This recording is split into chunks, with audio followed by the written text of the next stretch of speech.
Henna, seriously, I feel like I need to take out a second mortgage just to buy a week's worth of groceries these days. Have you noticed how absolutely insane the prices have gotten? Oh, Sam, don't even get me started. I was just at the store yesterday, and I nearly had a heart attack looking at the price of bell peppers. Bell peppers, it's like they've become a luxury item. It's not just produce either. It's everything from eggs to bread to meat. It's genuinely shocking. Right. And it's not just in my head, is it? We're talking about a very real, very palpable hike in food prices, which is a huge part of the whole inflation conversation that's dominating the news right now. But what's really driving it, do you think? It's just one thing, or a perfect storm of factors? That's the million-dollar question, isn't it? From what I've been reading and observing, it's definitely a multifaceted issue, a perfect storm, as you said. One of the biggest culprits, in my opinion, has to be the supply chain disruptions that started during the pandemic and, frankly, never really recovered. Think about it. Factories shutting down, shipping delays, labor shortages, it all just compounds. Absolutely. The supply chain is huge. I remember reading about how a single container ship getting stuck in the Suez Canal caused ripple effects for months. But it's more than just getting goods from point A to point B, right? I mean, fuel costs play a massive role too.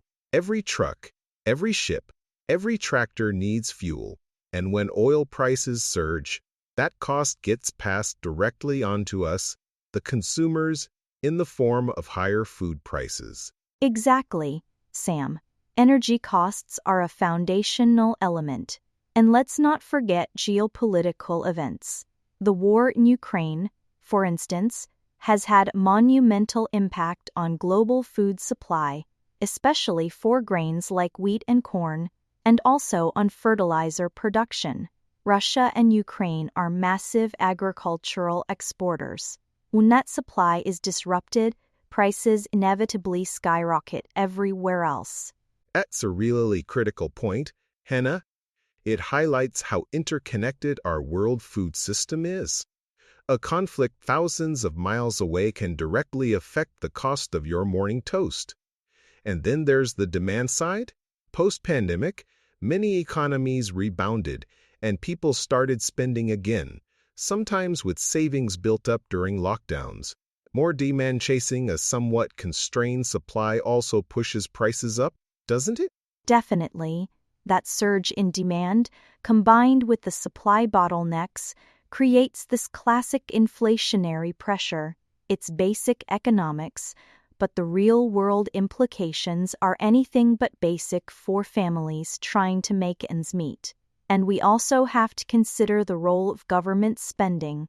All the stimulus packages, while necessary for some at the time, injected a lot of money into the economy, which some economists argue contributed to too much money chasing too few goods. Another textbook definition of inflation. That's a contentious one, for sure.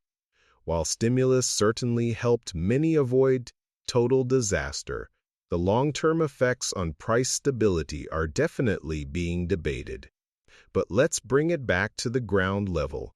Henna, how has this hike in food prices actually changed your daily habits, your shopping strategies? Because for me, it's been a complete overhaul.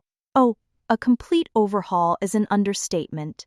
I used to just grab whatever looked good or was on my list, without much thought for the price. Now, I'm a discount hawk, Sam. I religiously check flyers, compare prices between at least 3 different stores online before I even step foot outside. Store brands have become my best friends, and I'm buying less organic produce, which really bums me out because I prefer it. My meal planning has become incredibly strict to minimize waste, too. What about you? It is very similar for me, Henna. The spontaneous, oh, I'll just grab some pre-cut veggies, impulse buys are gone. But buying whole vegetables and doing all the chopping myself, even if it takes more time. I've started batch cooking more, freezing meals, and planning meals around what's on sale, rather than what I feel like eating. Honestly, I'm eating a lot more lentils and beans these days because meat has become such a luxury. It feels like we're all being forced to become more resourceful, doesn't it? Absolutely. Resourcefulness is key. And it's not just about the monetary cost either, is it? There's a psychological toll. The constant stress of checking prices, making sacrifices, worrying about the next grocery bill, it's exhausting. And for families with children who need specific diets or just eat a lot, it must be even more intense. I think about parents trying to provide nutritious meals when healthy options are becoming increasingly unaffordable. You are so right, Henna. It creates immense pressure, especially on low-income households or those on fixed incomes. For them, these aren't just minor adjustments. These are choices between food and other necessities like rent or medication. Food banks are seeing unprecedented demand, and that's a very stark indicator of the severity of the situation for a significant portion of the population. Exactly. It really exposes the vulnerabilities within our economic system. And it's not just individual households feeling the pinch. Small businesses, especially restaurants and cafes, are struggling immensely. They have to either absorb higher food costs, which cuts into already thin margins, or pass them on to customers, risking losing business. It's a lose-lose situation for many. That's a great point. I've seen some local restaurants increasing prices on their menus, and while I understand why, it means I am eating out less and less. It creates a domino effect throughout the economy. Farmers are also caught in the middle. While their produce prices might go up, their costs for fertilizer, fuel, and labor have also skyrocketed, so their profit margins aren't necessarily improving proportionally. It's a really complex web. So, what do you think the potential solutions are, Sam? On an individual level, we've talked about budgeting and smart shopping. But on a larger scale, what can actually be done to ease this pressure? Because it feels like such a massive problem, almost insurmountable. That's the million-dollar question again. Hannah, on a policy level, central banks are, of course, raising interest rates to try and cool down demand and bring inflation under control. But that's a blunt instrument, and it can slow economic growth, potentially leading to recession. It's a tricky balancing act. From a supply side, governments could look into reducing tariffs on certain imported goods or investing in domestic agricultural infrastructure to make supply chains more resilient. Those are valid points. I also wonder about incentives for local production, Sam. If we rely less on distant, fragile global supply chains for basic necessities, perhaps we could insulate ourselves better from these shocks. Subsidies for local farmers, encouraging urban farming initiatives, even educating people on growing some of their own food, these small steps could add up, couldn't they? They absolutely could, Henna.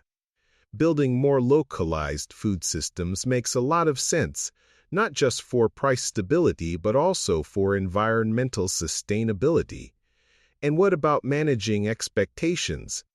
A lot of this feels like a psychological battle, too. If everyone expects prices to keep rising, businesses are more likely to raise them, and workers demand higher wages, creating a wage price spiral. Communication from governments and financial institutions is key here to try and anchor inflation expectations.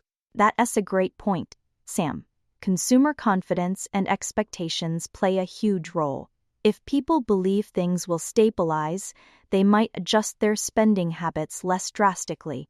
but it's hard to convince someone to be optimistic when they're seeing their grocery bill climb week after week. It requires transparent communication and, most importantly, visible action that starts to show results. Exactly. And let's not forget the role of technology and innovation. Can we find more efficient ways to produce food, transport it, or reduce waste throughout the entire supply chain? Investing in agricultural tech, better storage solutions, and smarter logistics could all contribute to long-term price stability. Imagine if we could significantly cut down on the amount of food that spoils before it even reaches the consumer. That's a fantastic thought, Sam. Food waste is an enormous problem, and tackling that alone could free up a huge amount of resources and ease pressure on prices. What about the immediate future? Do you see any light at the end of the tunnel? Are there signs that food inflation might start to cool down soon, or are we in this for the long haul? That's tough to predict, Henna. Some economists are suggesting that the peak might be behind us, and we're starting to see a moderation in the rate of increase. Global commodity prices, for instance, have shown some signs of stabilizing, even dropping in some areas. But it often takes a while for those changes to filter down to the grocery store shelves. So, while the pace of increase might slow, prices aren't likely to revert to pre-pandemic levels anytime soon, if ever. That's probably the most realistic outlook.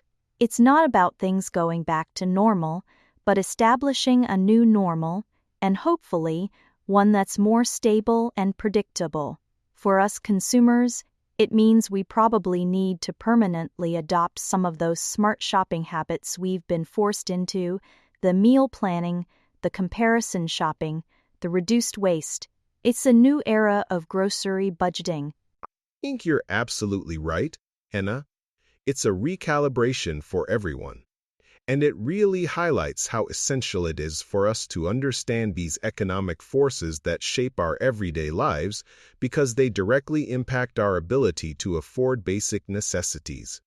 It's not just abstract numbers on a screen. It's about putting food on the table. Precisely, Sam. It's as real as it gets. And the more informed we are, the better we can adapt, advocate, and hopefully weather this storm together. It's been an enlightening discussion, even if the topic itself is a bit daunting. Thanks for breaking it all down with me. Thank you, Henna. It's always good to talk through these big issues with someone who gets it. And for everyone listening, we hope this conversation gives you a bit more insight into why your grocery bill looks the way it does, and maybe some strategies to navigate it. Until next time, keep those shopping lists tight. And remember to check those flyers.